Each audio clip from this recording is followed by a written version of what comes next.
কি হয়েছে আবার? আমি মোটেই গাইয়া নই, হ্যাঁ? আর তুমি যেরকম বলো সেরকম তো একদমই নই। এবার তো আমি এই কাজটা করেই ছাড়বো। গাড়ি থেকে নামো আর ওপরে যাও। না না না, তুমি এক কাজ করো, আমাকে বাস স্টপে ছেড়ে দাও, আমি চলে যাব। দেখো আমার কাছে ফালতু সময় নেই, গাড়ি থেকে নামো। একদম না, আমি তোমার গাড়ি থেকেই নামবো না, তুমি আমাকে ছেড়ে দিয়ে আসবে, ব্যাস। চলো গাড়ি স্টার্ট করো।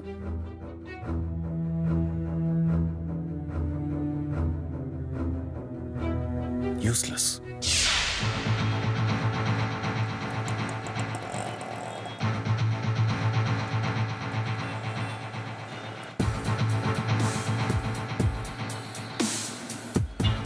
Hey, what?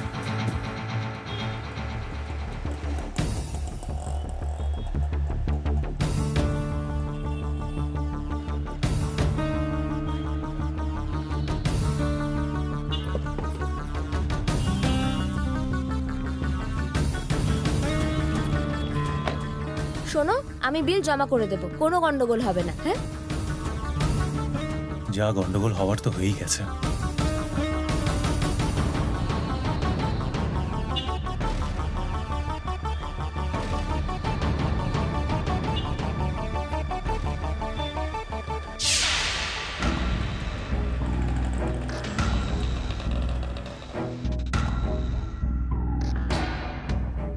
Baby, baby, I am so sorry baby. আমি দেখো, আমি সত্যি বুঝতে পারিনি, তাই তো আমি ইউটার্ন নিয়ে আবার ফেরত এলাম। তুমি রেগে যাচ্ছ কেন? আরে শোনো না, আরে আমার কথা শোনো বেবি। আরে বেবি,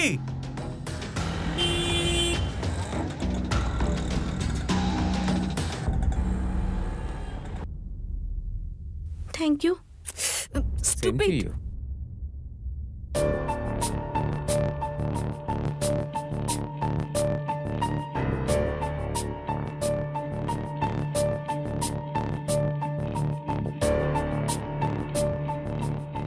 কিছু তো হয়েছে। কিছু হয়েছে মানে কি? বাজিরাও আর মস্তানির ঝগড়া, আর কি?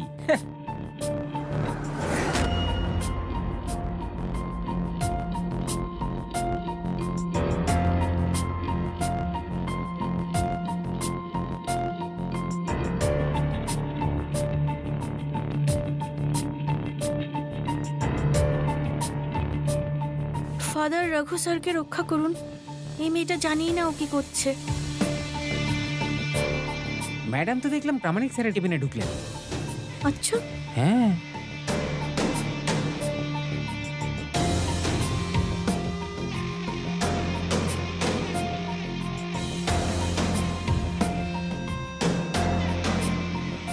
স্যার ম্যাডামকে তো দেখলাম প্রামাণিক স্যারের কেবিনে ঢুকতে।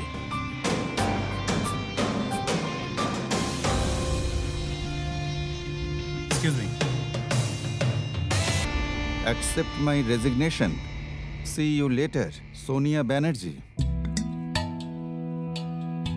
Miss Sonia, আপনি কি yours sincerely বানান জানেন না? রেজিগনেশন লেটারের শেষে কেউ তো see you later লেখে না। যাই হোক। Pramanik sir, may I come in? হ্যাঁ হ্যাঁ, ভালো হয়েছে আপনি এসেছেন। এই দেখুন, ইনি রিজাইন করছেন। হোয়াট? হ্যাঁ,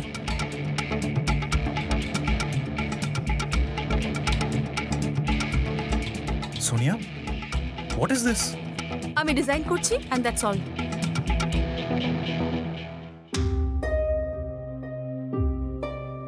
কি হয়েছে? আরে কাণ্ড হয়ে গেছে, ঈশ্বরের দিব্যি বলছি। সোনিয়া ম্যাডাম তো রেজিগনেশন দিলেন। কি? হ্যাঁ। What nonsense! শোনো, এরকম করো না, তুমি কোনো রেজিগনেশন দিচ্ছ না, ঠিক আছে?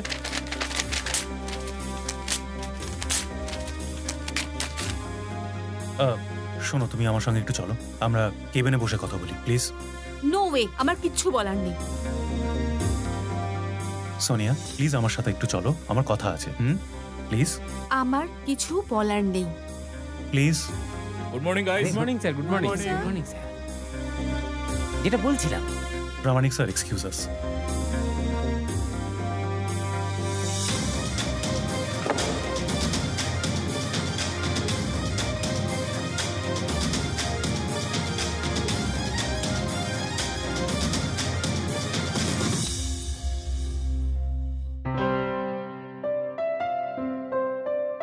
আরে বাপরে, আজও কত লাইন।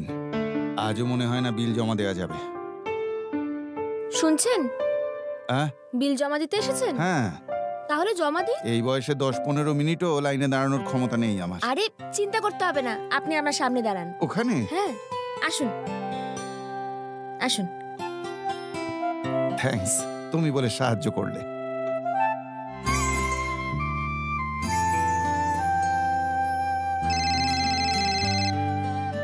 হ্যালো, বলো। সে কি, তাই নাকি? আরে আমি জানি জানি, হ্যাঁ হ্যাঁ, মলে বসে খাবে টাবে আবার কি। হ্যাঁ দাদা বিলটা নিন না। একটু দাঁড়ান না। না না কিছু না, ওই কাস্টমার। তুমি বলো, হ্যাঁ কি বলছিলে জানো? আরে না, কালকেই আসতো, কিন্তু আসলে হঠাৎ করে মামা এসে গেছিল বাড়িতে, সবকিছু আমাকেই করতে হয়েছিল। আরে এত প্রবলেম নাকি? শুনছেন দাঁড়াও। বিলটা কি হলো? নেবেন? ওফ, একটু 2 মিনিট দাঁড়ান না। হ্যাঁ হ্যাঁ হ্যাঁ, তা কি দাঁড়ান। বলছিলে জানো? তা কাল শপিং করতে গিয়েছিলে, তা কি কি কিনলে? আমার জন্য কি কিনেছো? হ্যাঁ আমি দেখছি, দাঁড়ান। শুনুন, আপনি দেখতে পাচ্ছেন না কখন থেকে একটা বয়স্ক মানুষ দাঁড়িয়ে আছে? এত কি হয়েছে? আপনি নিজের কাজটা না করে ফোনে কথা বলছেন কেন? 1 মিনিট। আরে কিছু না, ওই একটা মহিলা ক্যাট করছে। হ্যাঁ, আর আপনি ওনাকে এটাও বলুন আপনি নিজের কাজটা করছেন না বলে আমাকে এত কথা বলতে হচ্ছে। এই যে ম্যাডাম, বেশি বাড়াবাড়ি করবেন না, ঠিক আছে? আপনি নিজের কাজটা করুন, তাহলে আর কোনো সমস্যা হবে না।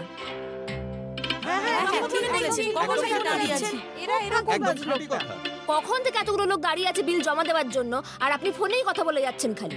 আরে 2 মিনিট ওয়েট করতে পারছেন না? দেখুন, সবার সময়ের দাম আছে, সবাই নিজের কাজে ব্যস্ত। আগে নিজের কাজটা শেষ করুন, তারপর যত ইচ্ছে তত ফোনে বকবক করবেন আপনি। এই যে ম্যাডাম, একটু বেশি হয়ে যাচ্ছে, ঠিক আছে? হ্যাঁ, আমিও সেটাই বলছি, একটু নয় খুব বাড়াবাড়ি হয়ে যাচ্ছে এবার। আমি বুঝতে পারি না, এরা কাজ করার জন্য টাকা পায় না ফোনে গল্প করার জন্য টাকা পায়। কি যে হচ্ছে? সময় মতন মাইনে পাবে, সময় মতন বোনাস পাবে, কিন্তু সময় মতন কাজটা করবে না। এটা কেন হবে? এই কি ঠিক বলেছে, কি ঠিক বলেছে? হ্যাঁ যাও, কাজ করবো না, কাউন্টার বন্ধ। কি করছেনটা কি? আপনার নাম কি? হ্যাঁ, শীতেশ কুন্ডু। যান, যা করার করুন, যান। এই যে ফটো তুলুন, এনার ফটো তুলুন। আরে আরে, এসব কি করছো কি? আরে ম্যাডাম, এসব ঠিক হচ্ছে না কিন্তু। এবার কেমন লাগছে? আপনি তো খুব ভালো কাজ করছিলেন, তাই না? এতগুলো লোক দাঁড়িয়ে আছে আর আপনি তো কাউন্টার বন্ধ করে দিচ্ছিলেন, নিজের কাজটা না করে ফোনে গল্প করছিলেন। এদিকে দোষ করছেন, আবার রোয়াবও দেখাচ্ছেন। আপনার এই কার্যকলাপ লোকজনকে দেখাবো না, আপনার ছবি তুলে নিউজ পেপারে দেব। আরে ম্যাডাম, এসব কেন করছেন? এগুলো করাটা ঠিক নয়। এই ধরনের মানুষ নিজের কাজটা ঠিক করে করে না বলে সবার বদনাম হয়। এই ধরনের লোক সব জায়গায় ছড়িয়ে গেছে বলে সরকারকে সবাই দোষ দেয়, আর সরকারের বদনাম মানে দেশের বদনাম। এই সব লোকের জন্য গোটা দেশের নাম কেন খারাপ হবে? আরে ম্যাডাম, এইসব লোকজনকে না চাকরি থেকে বের করে দেওয়া উচিত। আমি এখনই ফোন করে কমপ্লেইন করছি, দাঁড়ান, তারপরেই বুঝবেন। আরে শুনুন শুনুন, আমি করছি, প্লিজ প্লিজ প্লিজ, আমি সবার বিল ভরে দিচ্ছি। এরকম করবেন না প্লিজ। শুনুন শুনুন, আপনারা এক এক করে বিলটা দিন দিন দিন, আমাকে দিন, আমি ভরে দিচ্ছি। নিন, তাড়াতাড়ি বিল জমা নিন।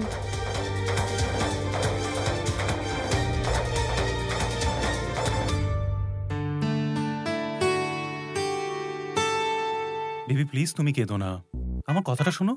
বাড়ি থেকে বেরোতেই কাকাটা আর রাধিকা মিলে বকবক করতে শুরু করে দিল, আর আমার বউটা তো ডাইরেক্ট গাড়িতে বসে গেল। আমি ওকে বললাম গাড়ি থেকে নামতে, কিন্তু আমার কথাটাই শুনলো না। কি অদ্ভুত বলো তো, এখানে আমি কি করতে পারি বেবি? আর সোসাইটিতে সব যদি জানাজানি হয়ে যেত? তুমি আমার কথাটা একটু কনসিডার করো, আমি তোমার জন্য কত রিস্ক নিয়েছি। অ্যাকচুয়ালি আমি সবটাই ম্যানেজ করে নিয়েছিলাম, কিন্তু ঠিক সেই সময় ও এসে সবটা গন্ডগোল করে দিল। আমার সত্যি কিছু করার ছিল না। I am so sorry. তাহলে তুমি প্রমিস করো আর কখনো এরকম করবে না। না আমার বেবি, না, আরে কোনোদিনই।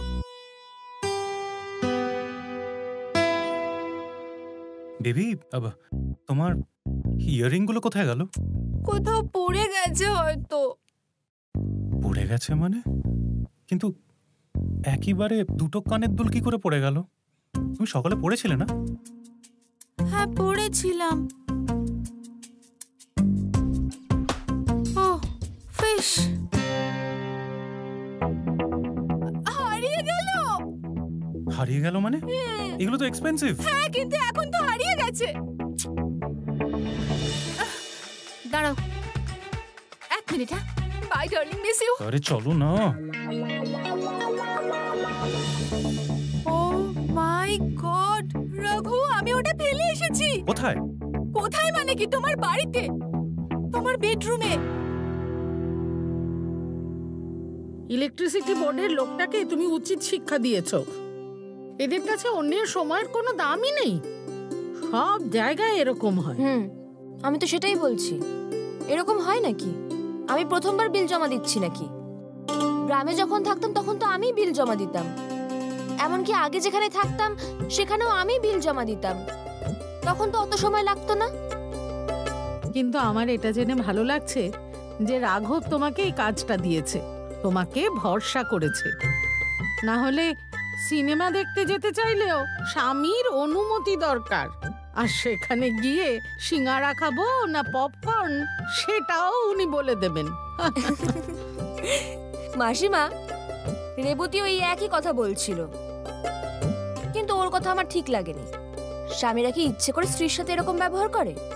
আমার তো মনে হয় স্ত্রীরাও এইসব দায়িত্ব নিতে চায় না, ভাবে আমরা ঘরের কাজ করছি, তাহলে বাইরের কাজ করতে যাব কেন? স্বামীরা যখন করতে চায় করতে দিই। কি সিনেমা দেখবে সেটাও স্বামীর উপর ছেড়ে দেয়। সিনেমা ভালো হলে ভালো, আর যদি খারাপ হয় সারাদিন কিটকিট করে কথা শোনাতে থাকবে। আমার কি মনে হয় জানেন, সম্পর্ক আয়নার মতন হয়, আমি ঠিক যেরকম তেমনটাই দেখতে পাবো। আমি ভালো হলে ও ভালো, আমি খারাপ তো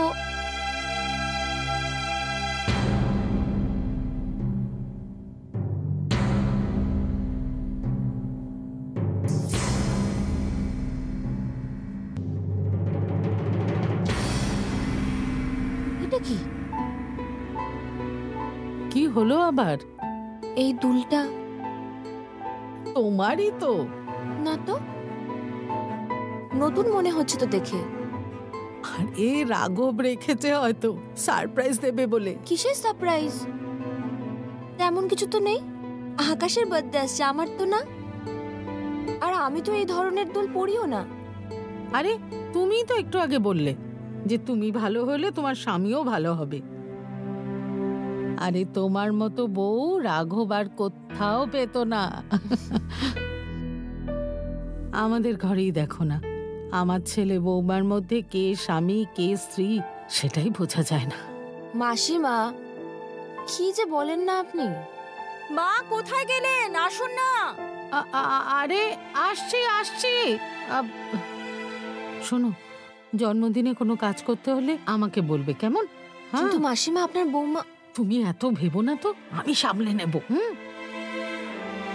আরে আপনি ছাড়ুন না, আমি করে নেব। আরে তোমারই তো কত কাজ পড়ে আছে, আমি করে নেব, পরে আসবো। হ্যাঁ।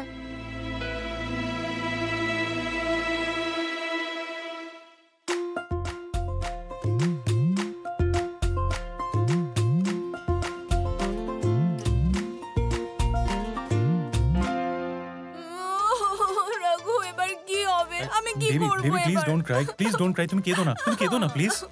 কি কাঁদবো না বলো তো? তুমি তো জানো ওটা আমার পছন্দের ছিল, তোমার জন্য ওটা ওখানে ফেলে এসেছি। আচ্ছা সরি বেবি, কিন্তু কেঁদে কি হবে বলো? বাড়িতে থাকলে তুমি ঠিক পেয়ে যাবে। হ্যাঁ, আর যদি তোমার বউ ওটা পেয়ে যায় তাহলে? আরে বাবা রে, না এটা নিয়ে তো আমি সত্যি ভাবিনি। আমি কিচ্ছু শুনতে চাই না, আমার কানের দুল আমি ফেরত চাই। আরে বেবি, তুমি ওইসব নিয়ে ভেবো না, জাস্ট ফরগেট ইট। আমি তোমাকে নতুন এনে দেবো। আমি কিচ্ছু শুনবো না, তুমি তো ভালো করেই জানো ওটা আমার পছন্দের ছিল, আমার ওটাই ফেরত চাই। ওকে ওকে, আমি ট্রাই করছি। হ্যাঁ বেবি, ঠিক আছে। কি ট্রাই করবে? তোমার বউকে তোমার এত ভয় পাওয়ার কি আছে বুঝি না, কেন বলো তো? আরে না, আমি ওকে ভয় পাই না ঠিক। আমি কোনো কথা জানতে চাই না, কোনো এক্সপ্লেনেশন শুনবো না, ওটা ফেরত চাই। আমি জানি না কিভাবে ওটা ফেরত আনবে, আর যদি আনতে না পারো তাহলে দেখে নিও কি করি। হ্যাঁ বেবি,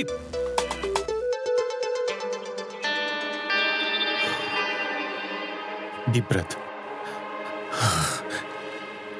আমি শুধু তোমার প্রিয়। আজ আমি ওর পছন্দের মশলা বেগুন করব আর পটলের দোরমা করব,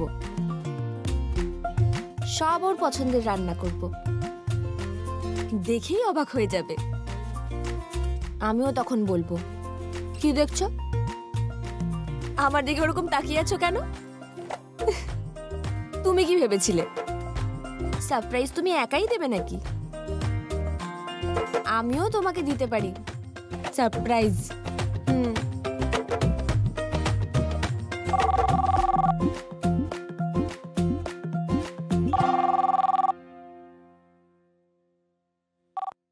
হ্যালো হ্যালো রাধিকা। তুমি? হ্যাঁ আমি তো রাধিকাই বলছি। হ্যাঁ আমি জানি, তুমি ছাড়া আর কে হতে পারে। আচ্ছা, যেটা আমার জিজ্ঞেস করার ছিল, আমাদের বাড়িতে কোথাও কোনো কানের দুল? পেয়েছি তো, বেডরুমেই পেয়েছি। তুমি যেখানে রেখে গেছিলে ওখানেই পেয়েছি। আরে ওটা আমি না, ওটা তুমি রাখোনি তো কে রেখেছে? না মানে আমি রেখেছি ওখানে। আমি বাড়ি এসে তোমার সাথে কথা বলছি। তুমি এগুলো ভালো করে তুলে রাখো, আমি আসছি। এখন? হ্যাঁ এখনই আসছি, আমি রাখলাম। এ বাবা, এ তো এখনই বাড়িতে আসছে। May I come in sir? আরে আপনি জিজ্ঞেস করছেন কেন, বলুন না। ওই ফুড অ্যান্ড ফান কোম্পানি থেকে ডেলিগেটসরা এসেছেন। হ্যাঁ মিস্টার কর্মকারের অ্যাটেন্ড করার কথা ছিল, কিন্তু উনি একটা ইম্পর্টেন্ট মিটিংয়ে আটকে গেছেন, তাই তোমাকেই অ্যাটেন্ড করতে হবে ওনাদের। এখন? হ্যাঁ এক্ষুনি, ওনারা কনফারেন্স রুমে আছেন।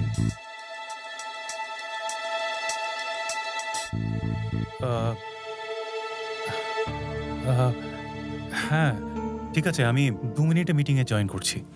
ওরা 2 মিনিট ওয়েট করুক। Any problem mister Gupta? না না, কোনো প্রবলেম নেই। I will join them. Okay, yeah thanks. Thank you.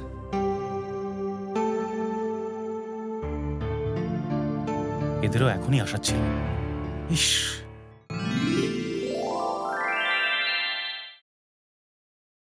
ভালো লাগছে না দেখতে?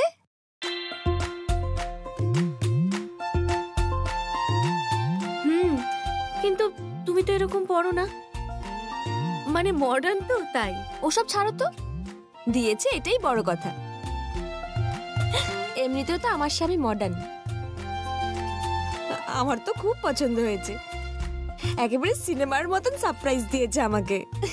মেয়েদের ইমপ্রেস করার এটা অনেক পুরনো রীতি। মিষ্টি মিষ্টি কথা বলো আর সারপ্রাইজ দাও, আর তারপর বিশ্বাস ভেঙে জীবনের সবথেকে বড় সারপ্রাইজ দাও। তুমি সব সময় এরকম কথা বলো, সব কথা এক জায়গাতে গিয়েই শেষ হয় তোমার। কথাটা যেখানেই শুরু হোক শেষ হবে তোমার ওই এক জায়গায়। স্বামীদের ব্যাপারে এত খারাপ কথা কেন বলো তুমি? হ্যাঁ, আমি না অনেক দেখেছি রাধিকা।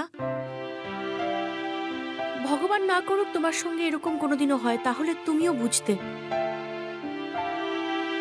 না, যাই হয়ে যাক, আমি আমার স্বামীর উপর কখনো রাগ করব না। আমার স্বামী খুব ভালো। আর ধরো এরকম যদি পরিস্থিতি আসেও, আমি সম্পর্ক ভাঙব না। কিন্তু যার জন্য এই পরিস্থিতি আসবে তাকে আমি গুড়িয়ে রেখে দেব। এমন শাস্তি দেব, এমন শাস্তি দেব যে সারা জীবন মনে রাখবে এই রাধিকাকে।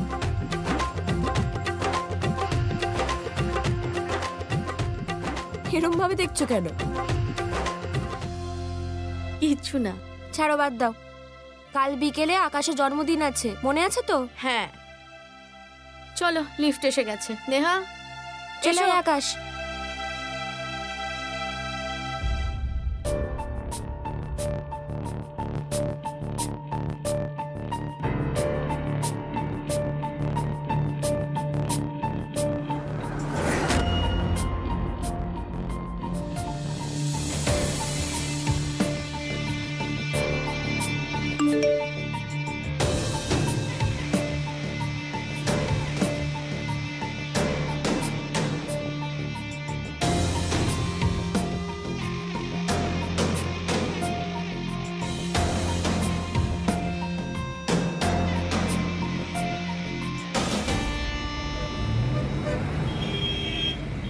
আকাশ, এটাতে হাত দেবে না। আকাশ, বারণ করলাম তো। দাঁড়াও, বাবা আসবে তো এক্ষুনি। আজকে সব ওর পছন্দের বানিয়েছি, বাবা এসে দেখলে সারপ্রাইজ হয়ে যাবে। আরে 100 বছর বাজবে তুমি। তোমার ব্যাপারেই কথা হচ্ছিল আকাশের ইয়ারিংগুলো সাথে। কোথায়?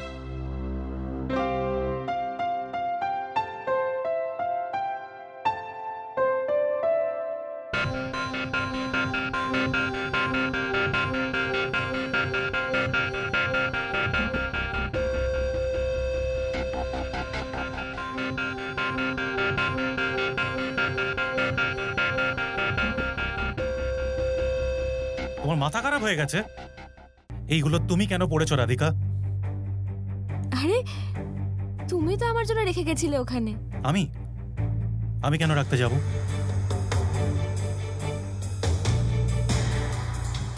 না, সারপ্রাইজ। কিসের সারপ্রাইজ? বুদ্ধিশুদ্ধি নেই? হ্যাঁ, এইগুলো কত এক্সপেন্সিভ তোমার কোনো ধারণা আছে? এইগুলোর কত দাম জানো? 50,000 টাকা অনলাইনে পাওয়া গেছে। 50,000 টাকায় কটা জিরো বসে সেটা কি তুমি জানো? আমি ভাবলাম আমার নিজের মাথা কেন খাটাও তুমি? আর তোমার মাথায় এই কথাটা একবারও ঢুকলো না যে তোমাকে এত এক্সপেন্সিভ গিফট আমি কেন দিতে যাব? যোগ্যতা আছে তোমার এরকম এক্সপেন্সিভ ইয়াররিংস পরার মতন? হ্যাঁ, এটা কার জন্য তাহলে? না, আমি ভাবছিলামই তোমার মাথার মধ্যে এই প্রশ্নটা এখনো কেন ওঠেনি, যেটা কার কানের দুল। তুমি নিশ্চয়ই এটাই ভেবেছো যে আমার কোনো একটা ফ্রেন্ড আছে যার জন্য আমি গিফটগুলো কিনেছি, তাকে স্পেশাল গিফট দেওয়ার জন্য, তাকে সারপ্রাইজ দেওয়ার জন্য, তাই না? না না না, আমি সব কিচ্ছু ভাবিনি। বোকা নই আমি। হ্যাঁ, তোমার মতন একটা গাইয়া মেয়ের ওপরে এত খরচা করে একটা এক্সপেন্সিভ গিফট এনে তোমাকে দেওয়ার মতন মূর্খ নই আমি। ওই যে অনন্ত আছে না, সে নিজের গার্লফ্রেন্ডকে গিফট দিতে চায়, পুরো ব্যাপারটাকে সারপ্রাইজ রাখবে বলে আমাকে বলেছিল অনলাইন অর্ডার করতে। বাড়ি থেকে নিয়ে যেতে কিনা ভুলেই গেলাম, তুমি তো পড়েই নিলে। তোমার হাজবেন্ড নাকি তোমায় সারপ্রাইজ দেবে। ননসেন্স। ট্যাপ ট্যাপ করে তাকিয়ে আছো কেন? দাও দুলগুলো।